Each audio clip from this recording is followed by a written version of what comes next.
On va passer la parole maintenant, si vous permettez, à Peggy Cansal et on prendra les questions après, lorsque nos deux intervenants auront terminé leur intervention. Je voudrais rappeler rapidement l'article 6 de la Charte de l'environnement qui donne une orientation incontournable. Les politiques publiques doivent promouvoir le développement durable. L'administration française doit par conséquent changer de culture et de mentalité pour arriver à une dynamique concrète de changement en faveur du développement durable sous toutes ses formes. Le développement durable, à travers une meilleure gestion des ressources comme des dépenses sur le long terme, permet de lutter contre les formes de gaspillage économique et environnementaux des administrations publiques et privées. La parole est à Peggy.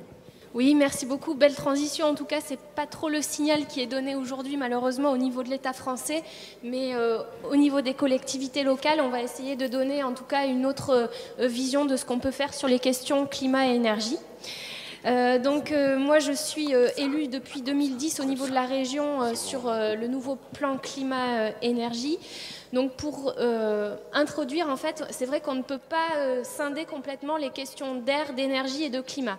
Donc pour repartir de là, en fait, sur les enjeux, c'est vrai qu'on parle beaucoup d'énergie depuis Fukushima, depuis les questions autour du nucléaire et du MOX, mais il ne faut pas oublier non plus la question climatique, puisque finalement, les émissions de gaz à effet de serre, c'est aussi là où il y a aujourd'hui tout des actions à mettre en place pour essayer de sauver la planète.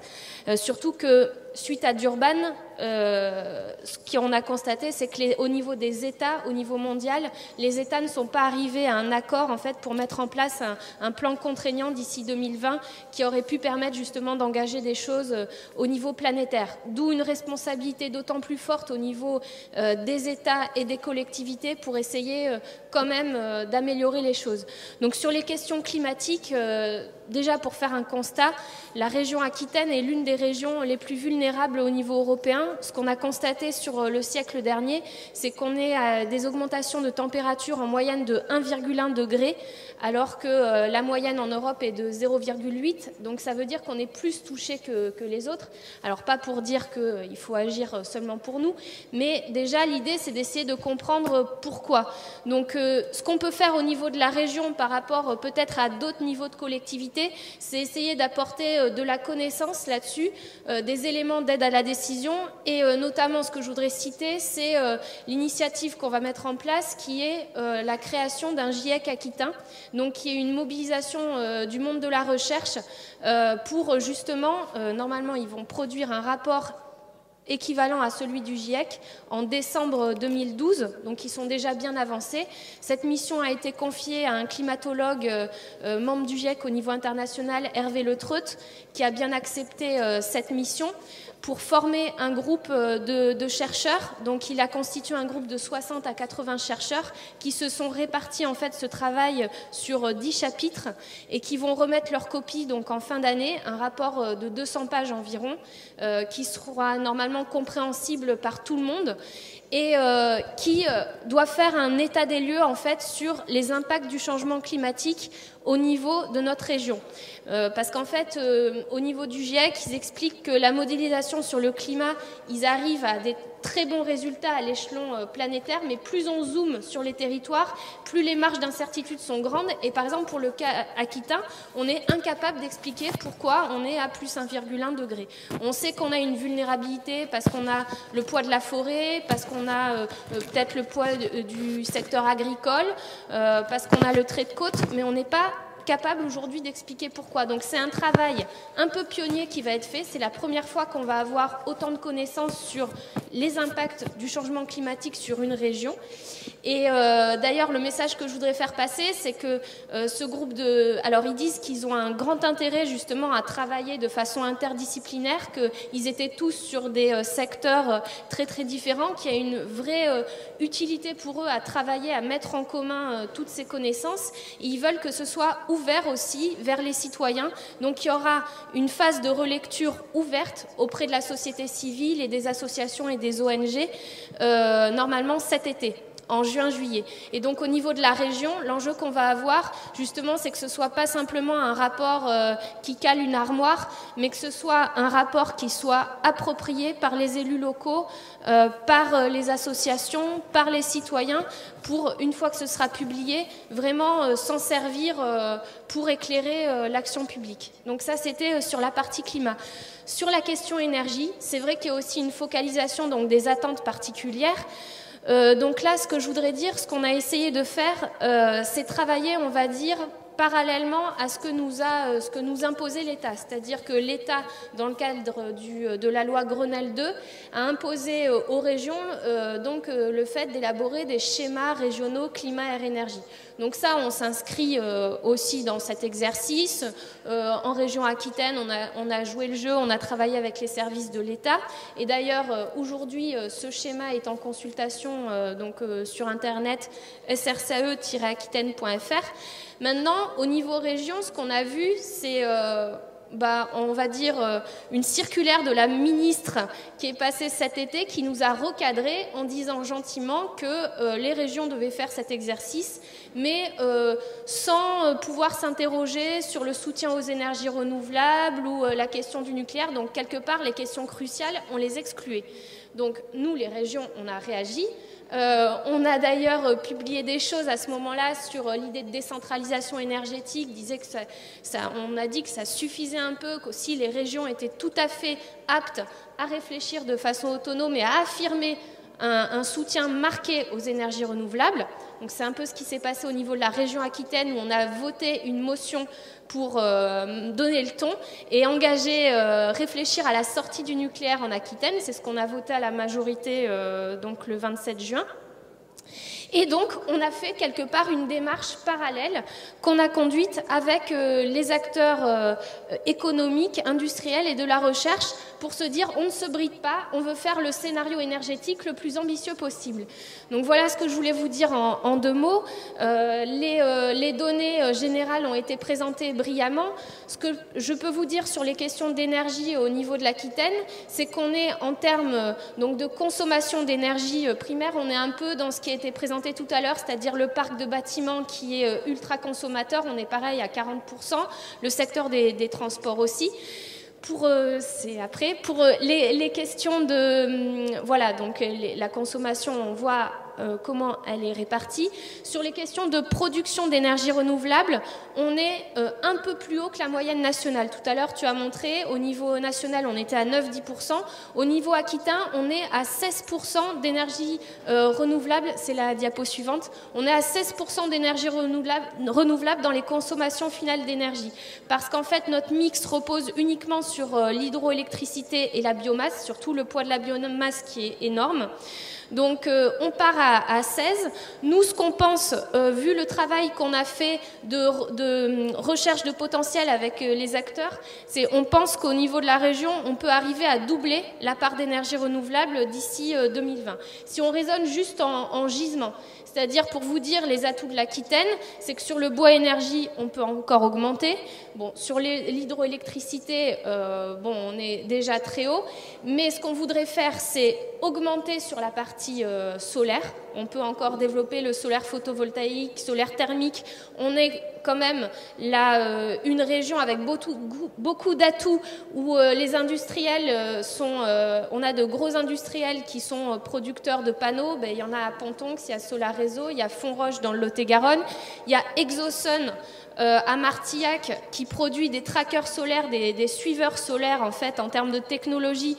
Il y a 40 pays qui sont venus visiter Exosun pour voir justement leur technologie. Ça peut augmenter le rendement des panneaux de 30%. Donc on a cette force-là d'avoir des acteurs très bien positionnés en Aquitaine. Sur l'éolien, malheureusement, on est la dernière région française. L'éolien terrestre est malheureusement encore à zéro. Et là, j'y reviendrai peut-être un peu tout à l'heure ce soir sur la gouvernance territoriale où il y a un bras de fer assez fort avec l'État parce que c'est avant tout une question de réglementation. La géothermie, on en parlera tout à l'heure, il y a 2 régions françaises qui ont un fort potentiel en matière de géothermie, c'est l'Île-de-France et c'est l'Aquitaine. Là, on a encore une marge très importante. On a un peu plus tard les énergies marines, on a des sites démonstrateurs qui commencent à faire jour en Aquitaine, donc on pense qu'on a matière à doubler cette part d'énergie renouvelable.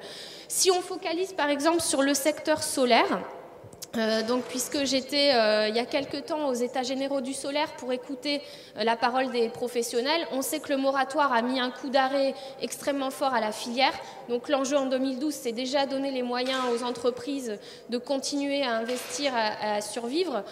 Ils ont quand même des perspectives assez optimistes à moyen terme. C'est-à-dire, ce qu'ils disent à moyen terme, c'est que les parités réseau vont arriver dans les prochaines années. C'est-à-dire, pour le sud de la France, ça va arriver autour de 2015-2016, 2019 pour le nord. Donc nous, on sait que ça va... Et ça, c'est les courbes. C'est même plus discutable par les gros opérateurs ou par les services de l'État.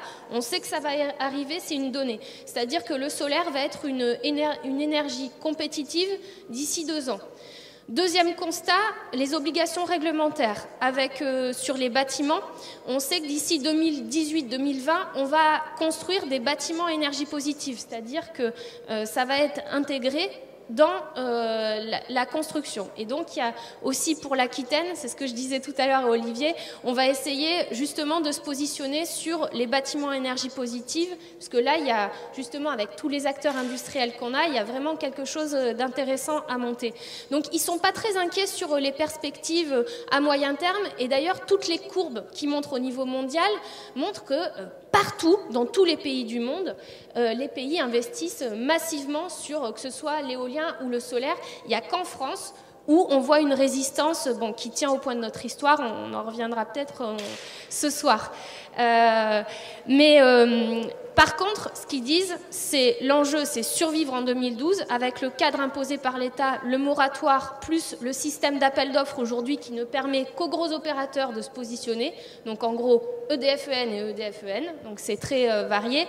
Donc les autres opérateurs ne peuvent pas. Ces appels d'offres sont faits pour une entreprise en situation de monopole. Donc nous, l'idée, j'en viens à ce qu'on peut faire au niveau région dans ce cadre-là, c'est quand même limiter la casse, surtout permettre à ces acteurs économiques donc de continuer à vivre pour cette année.